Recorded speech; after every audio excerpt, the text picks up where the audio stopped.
Hola, antes de comenzar con esta historia me gustaría que le hicieras like a este vídeo y te suscribas para poder subir más contenido como este.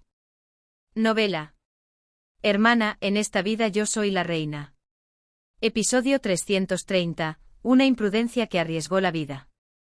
El señor Elko permaneció postrado en el suelo durante un largo rato sin decir una palabra. Luego se esforzó por levantar la cabeza. Alfonso hizo un gesto con la barbilla a los caballeros con una expresión inexpresiva.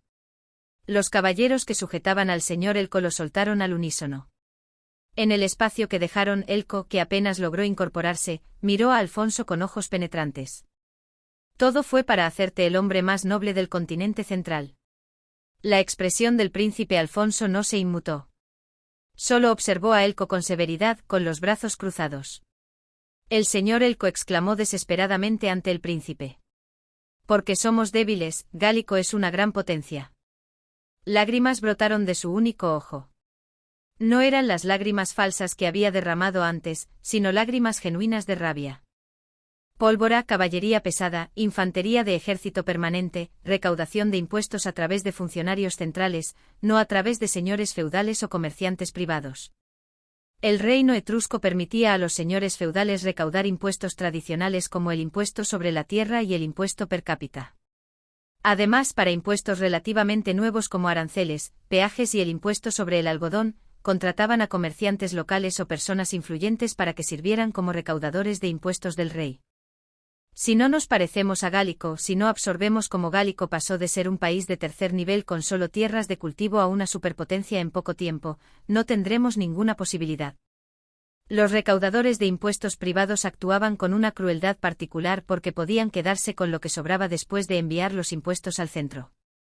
Con el tiempo, ser designado recaudador de impuestos del rey se convirtió en un enorme privilegio, y aquellos que querían participar en esa lucha por el privilegio y aquellos que lograron entrar, se apresuraron a chupar la sangre del pueblo.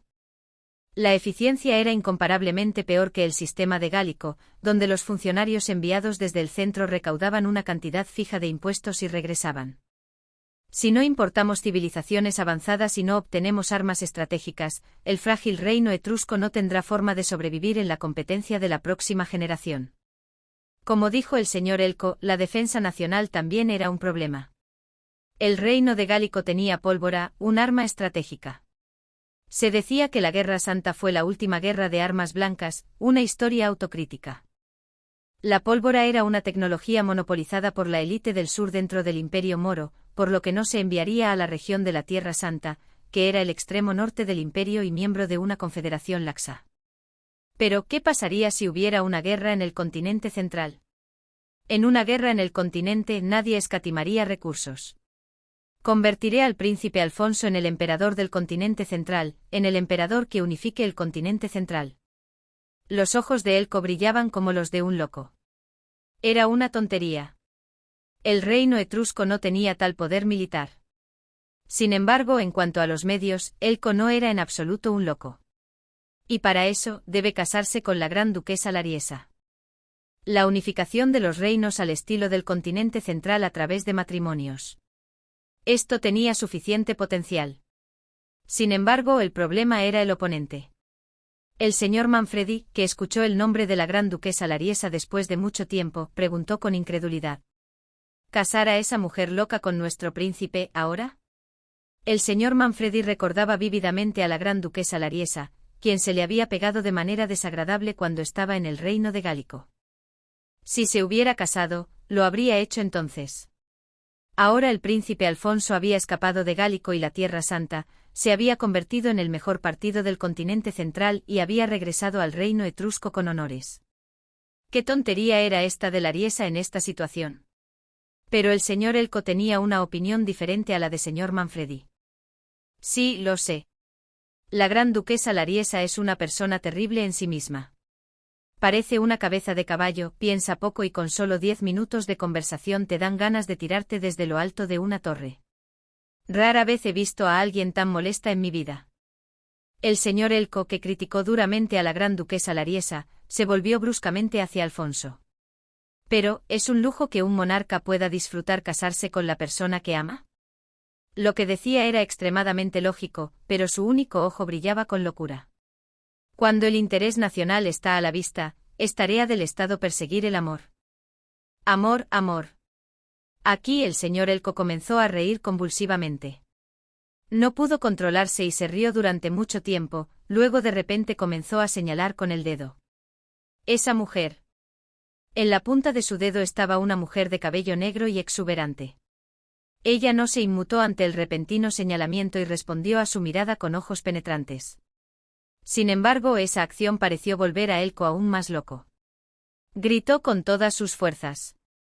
Es una sirena que llevará al reino etrusco a la ruina. Su figura seductora, su atmósfera cautivadora, incluso esa mirada que lo observaba con el ceño fruncido, todo era material de perdición traído por el diablo del infierno. Demonio, bruja, mujer malvada. El señor Manfredi intervino de nuevo. ¿Por qué sigues haciendo esto? El señor Manfredi sintió que no solo los insultos y los señalamientos, sino el hecho de que la flecha se dirigiera a la condesa de Mare, era inapropiado. Pero no tenía la agudeza para señalar exactamente cuál era el problema del oponente. En cambio, el señor Manfredi apeló al patriotismo. El reino de Gálico te torturó y te dejó discapacitado, ¿cómo puedes alabar tan unilateralmente al reino de Gálico? Al escuchar esas palabras, el señor Elko giró lentamente su ojo brillante hacia el señor Manfredi. Elko se detuvo un momento y luego gritó. Sí, tortura. Una vez que se le soltó la lengua, gritó como si fuera a devorar al señor Manfredi. La tortura cambió mi forma de pensar. El señor Elko apretó las mandíbulas con tanta fuerza que sus molares casi se rompieron. Escupió cada palabra como si vomitara sangre. Sentí que el poder es lo más importante. Golpeó el suelo con fuerza. Cueste lo que cueste, debo obtener poder. Sangre brotaba de su única mano izquierda. Gritó con desesperación. Debo tener poder. La sangre salpicó de su mano que agitaba en el aire, manchando el hermoso mármol blanco del palacio del príncipe. Pero a Elko no le importó. Nadie escucha la voz de los débiles, ser fuerte es lo mejor. Fue el príncipe Alfonso quien interrumpió el desahogo convulsivo del señor Elko que estaba a punto de continuar. El reino etrusco es un país con potencial. Dijo lentamente con voz grave. Somos la unidad que logró las mayores hazañas en la Tierra Santa, y nosotros, así, pertenecemos al reino etrusco. El príncipe dijo en voz baja. Además, el reino etrusco es un país que ha conservado su dinastía durante mucho tiempo, con un territorio fértil que se remonta a la antigüedad. Su voz tenía el poder de consolar a la gente. Dijo con convicción.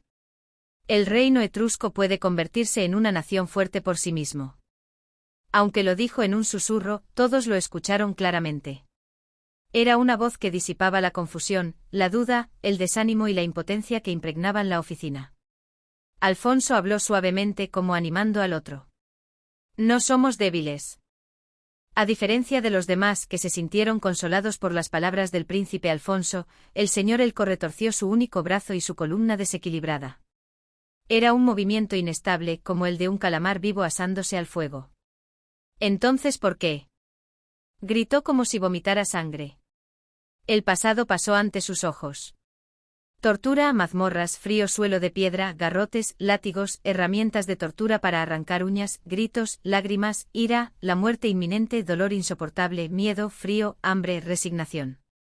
¿No me salvaste entonces? Una cortina de silencio tan oscura como la noche se posó pesadamente en la oficina. Nadie pudo decir una palabra. Porque nadie podía negar el sacrificio del señor Elko. Fue Alfonso quien finalmente rompió este silencio. Todo es mi culpa por ser insuficiente. Su rostro estaba lleno de remordimiento. Si en ese momento hubiera sido el príncipe heredero favorecido por el rey, ¿habría sido diferente? Fui incompetente y débil, no pude proteger a uno de mis subordinados. Todo es mi culpa. Fue la elección correcta entregar a Ariadne y su pureza como presa a la sociedad y atribuir la muerte del duque Mireille al reino de Gálico. Parpadeó. Incluso si regresara a ese día, no era el tipo de cosa que él pudiera hacer. O más bien, habría sido la respuesta correcta que el duque revelara que yo lo maté y que él fuera al reino de Gálico. ¿Qué más podría haber hecho Alfonso en ese momento? La ancha espalda de Alfonso parecía cansada. Elko leyó vulnerabilidad en sus hombros encorvados y su cuello caído hacia adelante. Elko no pudo contenerse y gritó. No. Alfonso era el hombre destinado a ser un rey sabio y perfecto, gobernando todo el continente central. Ese era Alfonso de Carlo, el brillante caballero de la Guerra de Tierra Santa a quien Elko servía, el heredero del reino etrusco. Esta era la imagen brillante que Elko, un antiguo caballero lisiado y marchito, tenía en mente. No podía soportar ver a su señor, o más precisamente al hombre en quien había depositado su ser, con la cabeza gacha. La única opción para Elko, que no podía cambiar de señor debido a su mala salud, era la negación. Digo que no. Elko sacudió la cabeza frenéticamente como si creyera que la realidad cambiaría si lo negaba. Su Alteza no ha hecho nada malo. Usted es noble y perfecto desde su nacimiento. No hay defectos, no hay defectos. Su cuerpo delgado tembló. Todo es por esa mujer. Su único brazo, seco como leña, señaló a Ariadne de Mare. Todo es por esa mujer bruja. Señaló con el dedo y le lanzó a Ariadne un torrente de palabras incomprensibles sin parar. Por tu culpa, los ojos de su Alteza se han cegado, por tu culpa, no pudo distinguir entre lo público y lo privado y rechazó a la gran duquesa Lariesa, el futuro del reino, y por tu culpa, yo tuve que ir a Gálico, no es que tú estés sembrando la discordia, soy el hombre que servirá a su Alteza y hará del reino etrusco la nación más grande del continente central. Esta lealtad mía. Basta, Elko. La persona que detuvo al descontrolado Elko fue el señor Bernardino, quien no había dicho una palabra hasta ahora. Hasta ahí, es feo. Elko se enfureció. Está denigrando mi lealtad como fea ahora mismo. No es una lealtad pura, ¿verdad? El señor Bernardino miró a Elko con el ceño fruncido. Intentó añadir algo más, pero se detuvo. En cambio, solo dijo esto. Desde el principio, eras un árbol al que no podías subir.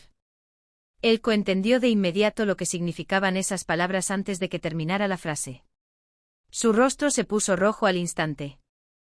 El tipo de historia en la que alguien pronuncia en voz alta un hecho que siempre ha estado en tu mente, el resto del contenido se completa automáticamente con solo escuchar el preámbulo. Pero no podía admitirlo, ni muerto. No. Elko gritó. No, no, no. Se golpeó la cabeza contra el suelo. No podía soportar esta situación en la que un tercero sugería la posibilidad de que sus acciones no hubieran surgido de una lealtad pura. Pero el señor Bernardino, que siempre había sido amable, fue implacable esta vez. Querrás pensar que fue lealtad. Si vives mucho tiempo, lo verás. Eso fue amor. La razón por la que no dijo deseo, fue porque el señor Bernardino era un caballero. Justo cuando Elko estaba a punto de gritar algo, Ariadne abrió la boca. Así que fue eso. En el momento en que escuchó su voz clara, el rostro de Elko palideció. Inmediatamente se calló. Todos en la habitación la miraron fijamente. Los caballeros pensaron que la condesa soltera se enojaría o rompería a llorar por la vergüenza. Pero ella superó todas sus expectativas. La expresión de Ariadne era de alivio, como si su curiosidad hubiera sido satisfecha. Si hubiera sido por lealtad, me habrías aconsejado que me casara con la gran duquesa Lariesa y me tomara como su concubina. En lugar de hacer todo lo posible para excluirme por completo de la cercanía del príncipe, como ahora. Ariadne estaba mirando a Elko por segunda vez en su vida. No como el hombre que conducía el carruaje o la persona que servía a Alfonso, sino a Elko tal como era. Elko tembló. Sus ojos al mirarlo brillaban con inteligencia, pero desafortunadamente, esta no era la clase de mirada que Elko había deseado. Ese día que te ofreciste voluntariamente para ser arrastrado a Gálico, fue porque querías llamar mi atención, ¿verdad? Al escuchar esas palabras, Elko miró a Ariadne con ojos aturdidos. Realmente hice eso. Recordaba que se había ofrecido voluntariamente por el príncipe, por la culpa de haber albergado sentimientos por la mujer del príncipe. Esa era la respuesta más honesta que podía rascar de la superficie de su conciencia. Pero, ¿era realmente cierto? Querías permanecer en mi memoria. ¿Realmente fui por el príncipe? No fui como ella dijo pensando que esa era la única manera de quedar grabado para siempre en la memoria de una mujer. El príncipe Alfonso, el hombre de esa mujer, nunca podría hacerlo, pero yo sí podía hacerlo por ella. Así que pensé que era mejor que el príncipe Alfonso, más devoto, un hombre mejor para ella. ¿No fui por eso tan engreído? Fue la imprudencia de un joven de 20 años que apostó su vida. En ese momento no sabía realmente qué precio tendría que pagar, y realmente no sabía que ese precio terminaría en sacrificio. Pensó que, sin necesidad de decirlo, la otra persona leería su corazón y se lo devolvería. Nunca había confesado su amor, pero claramente sentía que, como había arriesgado su vida por ella, no solo debía reconocer su afecto, sino también devolverle su amor, debía darle todo. Cuando esa recompensa no llegó, cuando se dio cuenta de que no solo se retrasaba, sino que nunca volvería, es decir, cuando supo que el sacrificio sería solo eso, un sacrificio, Elko se descontroló. No amaba a la otra persona lo suficiente como para hacer tal sacrificio. El deseo y el amor eran cosas diferentes. Elko abrió la boca, pero no salió ninguna palabra. Sus cuerdas vocales se endurecieron como metal oxidado, y solo se escuchó un silbido de aire. En cambio, el murmullo del señor Manfredi fue escuchado por todos. Así que ese día que la condesa de Mare no lo recordaba, por eso se enojó tanto. Elko se sentó en el suelo sin decir nada. Parecía una raíz de árbol seca y marchita, a la que se le había extraído toda la humedad, o más bien, como si esa raíz de árbol se estuviera pudriendo rápidamente.